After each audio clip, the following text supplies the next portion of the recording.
Is the Skydio 2 the drone for you? Today I'm going to break down the strengths and the weaknesses of this drone so that you can make a decision based on facts whether or not this might be the best drone for you or maybe not. There'll be a lot of footage shot by this drone in this video too so that you can see for yourself the quality and what this drone is capable of. Hey, what's up? My name's Jake Sloan and I create content here on YouTube for people like me who are solo creators out there creating content by themselves. And so I do reviews of equipment that makes that process easier, and I do tips and tutorials on how to use that equipment to improve your videography and photography. Today we're talking about the Skydio 2, one of the coolest drones to come on the market, but also a drone that is very, very different. And you need to know that I'm not affiliated with Skydio in any way. They didn't send me this drone for free or anything like that. I just really like the concept of this drone, and I think it's something that's really powerful for people who film themselves or who are creating content by themselves. This thing really could be a game changer depending on how you use it. Let's break down some of the specs. This really intelligent, super autonomous, obstacle avoiding drone that will follow you and film great video of you will fly up to 36 miles an hour, can fly for up to 23 minutes on a battery, will film you in 4K up to 60 frames a second in high dynamic range or HDR footage, will take 12 megapixel stills, not 15 like I stated in a previous video, has a fantastic 3-axis gimbal with the most amount of movement of any 3-axis gimbal on a drone on the market currently, will fly up to 3.5 kilometers away depending on your setup, depending on which remote control you're using, whether you're using your phone, the beacon, or the remote. This drone has crazy smart intelligence and via 6 cameras will avoid obstacles in 360 degrees around it, down to as small as what Skydio says is about 1 inch. But I have seen it avoid smaller obstacles than that. It just depends a lot on your specific situation. With a base price of $1,000, which includes the carrying case, the drone, and a single magnetically attachable battery. It also comes with 2 extra propellers, one a clockwise and one counterclockwise spinning propeller. At $1,000, you will fly it with your phone, but there are 3 ways to fly. You can use the Skydio app with your phone, which works well. You can use the Skydio beacon with your phone or with the drone by itself, which is my favorite way to fly this thing. Or you can buy this rebranded Parrot and Offie controller, which runs Skydio's custom firmware. So there are a couple of things you need to know. One, I have pushed this drone beyond the recommended limits that Skydio has set forth. Now, I've been very careful when doing that so that I wouldn't crash the drone. But if you push the drone beyond what Skydio says you should, then there is a likelihood that you're going to crash. And I've seen a lot of crash videos on YouTube already, but most of those have been, from what I can see, people like me who've pushed the drone beyond its limits or pushed it to its limits to see what it's capable of. And so follow Skydio's recommended guidelines for how to get the best footage and the best obstacle avoidance out of this drone, and you shouldn't have any problems. And that's why they back it with such a great warranty, which is that if you have problems when you're flying within their recommended guidelines, then they will fix or replace it for free. But if you, like me, push the drone beyond what they've designed it to do, then if you crash it, that's on you. So I'm acknowledging that I've flown it in colder temperatures than they recommend and probably in lower light than they recommend. But I've done so very carefully, partly because I wanted to be able to give you the most amount of information that I could, and then partly because I test and push my equipment to the extremes to see what it's capable of. Let's talk about the strengths of this drone because there are quite a few. And the first is, of course, the fact that this drone is an incredibly intelligent, autonomous flying machine that will film you doing whatever it is you're doing when you're out exploring the world around you. Now, there are limitations to what this drone can handle, and a lot of that plays into the size of the obstacles it's trying to avoid and the amount of light that it has available to it as it's flying through areas. Less light means it can't see as well, and so you're going to want to be careful when you're flying in lower light conditions. And smaller obstacles, I think Skydio says about 1 inch. I've seen it avoid smaller obstacles than that, but they recommend about no less than 1 inch. And so, because obviously larger obstacles are easier to avoid it. So to set this drone up for the most amount of success, bigger open areas or larger obstacles in brighter light, it does a phenomenal job. The lower light you get, the closer to the drone the obstacles get, the slower and the harder time it has finding a way through those obstacles. That being said, I will say I've taken this drone off before sunrise and I've flown it after sunset, and I've flown it into glacier ice caves, which are very low light environments, and it has done a really good job. I've also flown it through obstacles that have smaller than 1-inch branches, aka lots of trees, and it has avoided all of those things really, really well. I've been careful when doing it because I don't want to wreck this drone, because I really like this thing. It's great for filming yourself. The next strength we need to talk about is the image quality. The image quality out of this at 4K is fantastic. I would say it's on par with or very nearly close to other really good 4K drones on the market that have even larger image sensors than this one. The 4K 60 is great, and I think 4K 60 just needs to be on every drone that shoots 4K from now on. The still image quality is fantastic, and you can shoot RAW files, which gives you the greatest amount of dynamic range and the most amount of post-processing available to adjust the picture, which is, for somebody like me, is really pretty nice because I like to tweak my pictures a lot in post. Another strength, which probably could also be a weakness, is the flight time. Skydio says up to 23 minutes, and when I have not been flying in very cold temperatures, which I have been lately because I live in Alaska and it's winter and it is very cold, my flight times were really close to 21, 22 minutes, which is kind of surprising because a lot of other drone manufacturers will say they get a certain amount of flight time, but then you can't ever fly the last 10% of it because there's a hard limit in the app. This flies really, really well down to the very last few percentage, and it will give you a warning on the app when you have enough battery power or you only have enough battery power to return to your home point, but it will also give you the option when it's getting low to land either where the remote is currently, aka where you are, where your phone is, or to fly back to the takeoff point, which is a really cool feature that it asks you that every time. Now, in the very cold environments that I've flown this in, which have been well beyond what Skydio recommends, aka below zero by a fair amount, the flight time is drastically shortened, but that has been true with every drone that I have ever owned because these batteries only work well when they're at certain temperatures. Another great thing about this drone is that it is really small and compact, and especially when the battery's not on it, you have a very thin, very small form factor. Even with the battery on it, honestly, it's a really small form factor.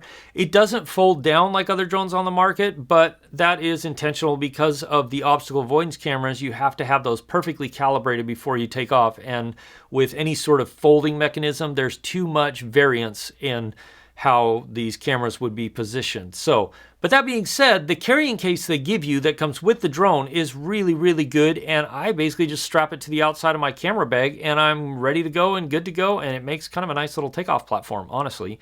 Now, if you just buy the drone, you're going to be flying it with your phone, which does work really well, but you are limited to your distance, and the reception, the connection is a little bit more sketchy, although most of the footage you've seen in this video so far has been just me with my phone because it's really convenient. But if you're going to buy a single accessory, I would get the beacon. This thing is so much fun to fly this drone with. Not only does it really make a much stronger connection between the beacon, your phone, and the drone, or don't even use your phone, just use the beacon. It also does a great job at GPS tracking. When the drone can't see you, it will still track the GPS signal from the beacon until it finds you again. The other thing that's great about this is that you can trigger off different modes of the drone, whether or not you want to have the drone just hover and track you where around it, or if you want to have it follow track you. You can also do some basic flight operation with the beacon. And then the funnest thing is actually controlling the drone, where you can point it at the push a button and move the drone around the sky just using the beacon. And so this is the one accessory I would highly recommend you add to your Skydio 2 order, because it unlocks so much more potential with the drone. And then we come to the remote, which is good. It's decent. I'm very used to other remote controllers, whether it's for my FPV drones or my DJI drones. But I will say that if you want to capture the most amount of manual control and footage, the smoothest cinematic footage, and you want to film at longer distances, definitely this remote will help you go beyond visual line of sight, being that the size of this drone is so small. Then you'd want to get the remote control, although honestly, with the way this drone is designed to be used, this is probably the last accessory I would recommend you get. However, it does work well if you want to have more manual control. It turns on just by flipping it open. You put your phone in, and one of the fun things to do is use this boost button here. So when you're flying forward, if you hit the boost button, it gives you the maximum amount of speed from the drone, and it really does. This drone really moves along fast. But beyond that, I don't see myself using this remote very often because most of what I'm going to be using this drone for is filming myself while I'm out on adventures in Alaska. And to do that, all I really need is my phone and the beacon.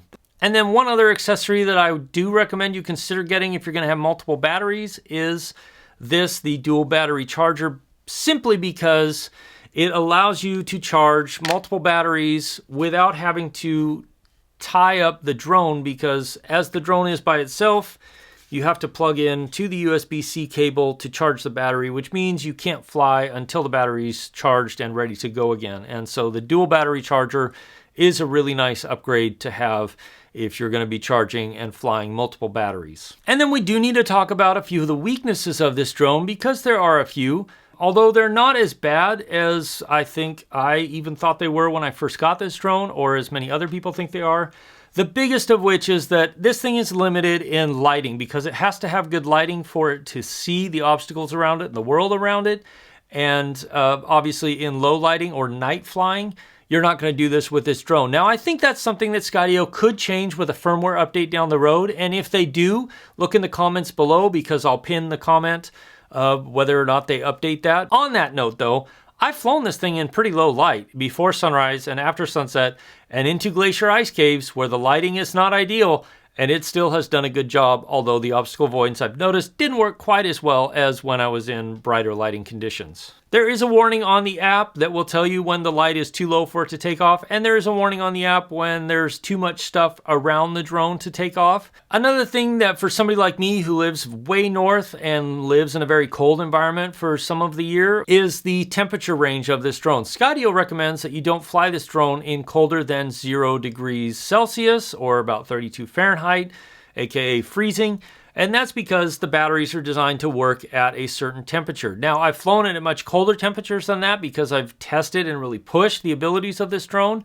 But you do need to keep the batteries warm or the drone won't take off. AKA, it'll just say battery temperature too cold, move to a warmer location, or warm up the drone, warm up the battery. And like other Wi-Fi drones, one of the biggest weaknesses of this drone is the signal strength and signal link quality between the drone and your phone, because your phone isn't designed to output a ton of signal via Wi-Fi. Or even the beacon, although the beacon certainly adds a lot more range to the drone.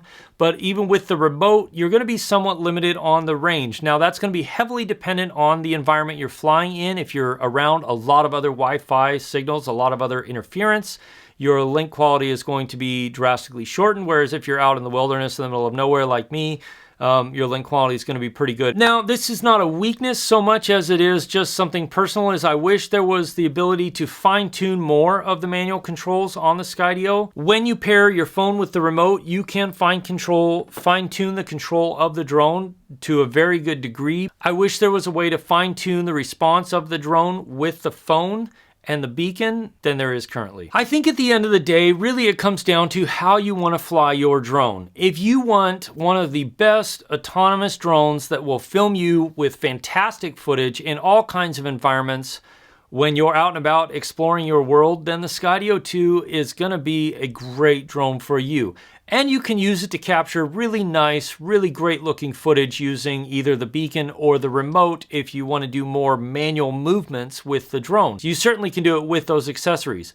But if you're somebody who is going to want the most amount of range and the most amount of manual control over every setting in the drone, then the Skydio 2 is probably not going to be the drone for you. You're going to want to look at some of the other drone manufacturers on the market. This drone is going to be the drone that I'm going to be taking with me probably 90% of the time from now on, especially when I'm filming videos here for YouTube. Because one of my biggest problems with when I've been filming myself using a drone in the past is I have to hold on to a large remote controller while I'm filming, and I hate the way that looks. Plus, it takes my mind off of what I'm doing because I'm also kind of double checking where the drone is in relation to obstacles around it.